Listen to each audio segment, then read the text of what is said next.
క్రోధం ఆహారయత్ తీవ్రం, కోపాన్ని తెచ్చుకుంటాడు. ఎందుకండి తెచ్చుకోవడం అంటే, ఇప్పుడు పిల్లాడు బడికెళ్ళనని అల్లరి చేస్తే వాడి మీద మనకేం కోపం ఉండదు, కానీ కాస్త మందలించకపోతే పాడైపోతాడు కదా అని కాస్త గట్టిగా కేకలేసి వాడిని స్కూల్కి పంపిస్తున్నాం.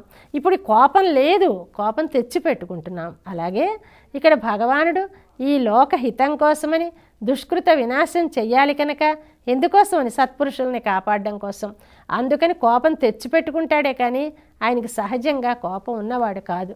ఆ శత్రువులు భయపడేలాగా, ఆ నటన ఎంత నిజమనిపించేలాగా కోపాన్ని చూపిస్తాడాయన. అంచేత విమలుడు, దోషము లేనివాడు.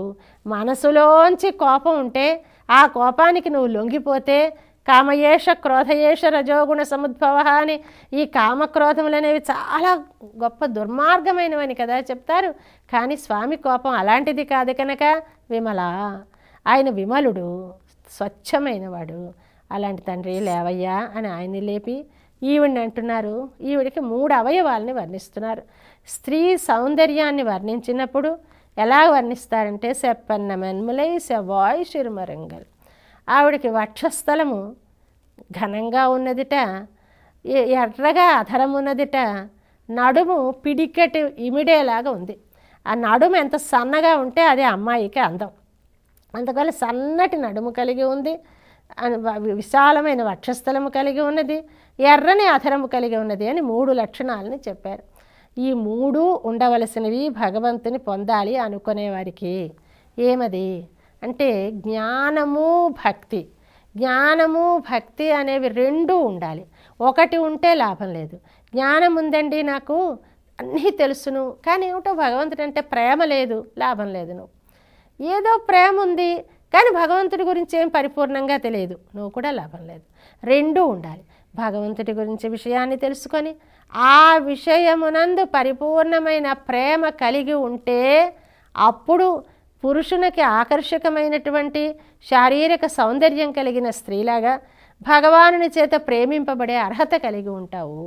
అది ఉంది అమ్మకు అని చెప్పడానికి వక్షస్థల సౌందర్యాన్ని చెప్పారు. ఇంకా అధరం. అధరం అంటే నోరు కదా, పెదవిని అధరం అంటారు. ఆ పెదవిని ఏమంటారు మన తెలుగులో? వాతెర అంటారు. వాతెర అంటే వాక్కుకి ఒక తెర, దాన్ని తొలగించుకో మాట రావాలి, మానేస్తే అది తొలగించుకో లోపలికి వెళ్ళిపోవాలి కనుక వాతెర అంటారు. అంటే నీ వాక్కు బయటకి వచ్చే మార్గం ఆ పెదవి. ఆ పెదవి దాటి మనకి అంటూ ఉంటారు, పెదవి దాటితే పృథివి దాటుతుంది అంటారు. అంటే ఏదైనా ఒక మాట నువ్వు అనేసావంటే ఈ మాట మరోడు తెలుసుకొని లోకం అందరికీ తెలిసిపోతుంది సుమా అని. ఇక్కడ అది కాదు, కానీ ఇక్కడ ఏమిటంటే చెప్తున్నారు, మాట బాగుంటే, మాట మధురంగా ఉంటే, ఎప్పుడైతే నువ్వు మాట బాగుంటుందంటే ఎలా ఉండాలి? మాట సత్యం అవ్వాలి, ప్రియం అవ్వాలి, హితం అవ్వాలి, నిజం పలకాలి. నిజం పలుకుతున్నాను కదా అని ఎదుటివాడిని చూసి నీ ముక్కు వంకరగా ఉంది, నిజం కరెక్ట్, ఎందుకండి అది చెప్పడం? పాపం వాడు నిన్ను అడిగాడు వాడి ముక్కు ఎలా ఉందో అని, అది చెప్పినందువల్ల వాడి ముక్కు ఏమైనా సవరణ అవుతుందా? అవదు కదా. ఎందుకు చెప్తున్నావు? వాడి మనస్సు బాధపెట్టడం ఒక్కటే ప్రయోజనం కదా. అలా చెప్పకూడదు. ఎలా చెప్పాలి? వాడికి అది మేలు చేసేది అయినప్పుడు వాడి మనస్సు బాధపడకుండా మృదువుగా ఆ మాటని చెప్పాలి. ఆ మాట మనం చెప్పిన మాట సరే నిజం చెప్పాం, కానీ నిజం చెప్పాం కదా అని అది హితం అవ్వాలి, ప్రియం అవ్వాలి, మితం అవ్వాలి. హితము అంటే ఎదుటివాడికి అది మేలు చేయాలి. నువ్వు అనేక మాటలు నోరు ఉంది కదా అని మాట్లాడేయకండి. ఆ మాట్లాడిన మాట హితం అవ్వాలి. హితం అంటే ఏమిటి? ఒకళ్ళకి మేలు చేయాలి. అది ఎలా ఉండాలి? ప్రియంగా ఉండాలి. వింటున్నప్పుడు ఎంత మంచివాడు, ఈ మాట్లాడుతున్నవాడికి నా మీద ఎంత ప్రేమ అనిపించేలా ఉండాలి. అలా అని ఊరికే రోజంతా ఒకే విషయం సాగతీయకండి, మితంగా ఉండాలి. ఇలాగ వాక్కుకి ఎన్నో ధర్మాలు చెప్తారు మనవారు. అలాగా ఆ తల్లి మృదువైన మాట, సత్యమైన మాట, నిజమైన మాట పలుకుతుంది కనుక ఆ తల్లిని వాక్మాధుర్యాన్ని చెప్పటం కోసమని ఆ పెదవుల అందాన్ని చెప్పారు. శవాయ్ శిరుమరుంగల్. ఇంకా నడుము చూస్తే పిడికెటి ఇమిడే నడుము. అది చాలా పెద్ద పెద్ద కవులు అస్థినాస్తి విచికిత్సాహేతు అంటాడు శ్రీనాథుడు దమయంతి నడుముని. ఉందా లేదా అనిపించేలాంటి నడుము. అలాంటి నడుమున్న ఉండాలి అంటే ఏమర్థం? వైరాగ్యం ఉండాలి. వైరాగ్యం అంటే భగవంతుడు కాక ఇతర విషయముల మీద నీకుండే ప్రేమ తగ్గాలి. రాగం అంటే ప్రేమ, విరాగం అంటే ప్రేమ తగ్గడం, ప్రేమ లేకపోవడం. ఇతర విషయములు వాటిలోంచి నువ్వు దూరంగా పారిపోకు, అక్కడే ఉండు. కానీ ఉన్నంత వరకు పూసేసుకోకు, ఇంకా ఇది లేకపోతే నేను ఉండలేను అనుకోకు. అదే మనకి వివేక విమోక అంటూ సప్త విధములైనటువంటి సాధన సప్తకాన్ని చెప్పినప్పుడు విమోకం అని చెప్తారు. విమోకం అంటే కామ అనభిష్వంగం.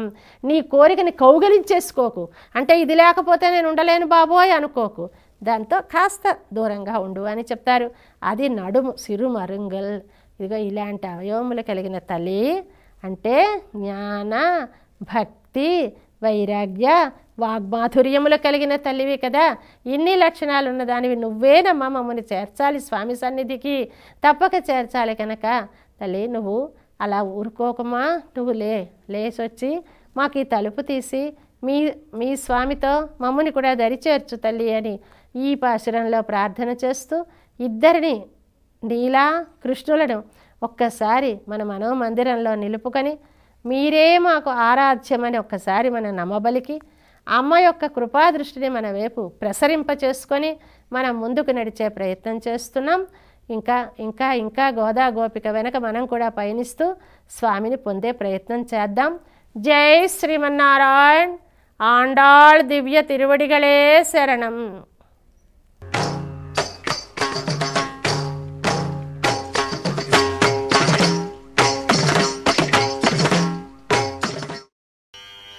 முப்பத்து மூவர் அமரர்க்கு முன் சென்று கப்பம் தவிர்க்கும் கலியே துயிலெழாய். முப்பத்து மூவர் அமரர்க்கு முன் சென்று கப்பம் தவிர்க்கும் கலியே துயிலெழாய். முப்பத்து மூவர் அமரர்க்கு முன் சென்று கப்பம் தவிர்க்கும் கலியே துயிலெழாய்.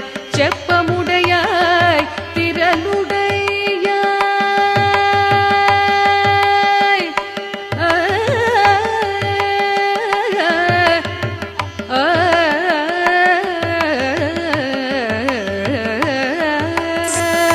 செப்பமுடையாய் திரளுடையாய் துயிலெழாய். செப்பமுடையாய் திரளுடையாய் துயிலெழாய். செப்பமுடையாய் திரளுடையாய் செற்றார்க்கு வெப்பம் கொடுக்கும் விமலா துயிலெழாய். செப்பென்னமில் முலை செவ்வாய் சிறுமருங்குல் நப்பினை நங்காய் திருவே துயிலெழாய். செப்பென்னமில் முலை செவ்வாய் சிறுமருங்குல் நப்பின்னை நங்காய் திருவே துயிலெழாய்.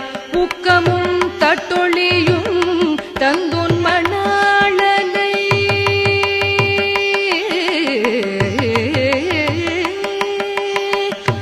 உக்கமும் தட்டொழியும் தந்துன் மணாளனை உக்கமும் தட்டொழியும் தந்துன் மணாளனை உக்கமும் தட்டொழியும் தந்துன் மணாளனை உக்கமும் தட்டொழியும் தந்துன் மணாளனை இப்போதையம்மை நீராட்டேலோரம் பாவாய். இப்போதையம்மை நீராட்டேலோரம் பாவாய். இப்போதையம்மை நீராட்டேலோரம் பாவாய்.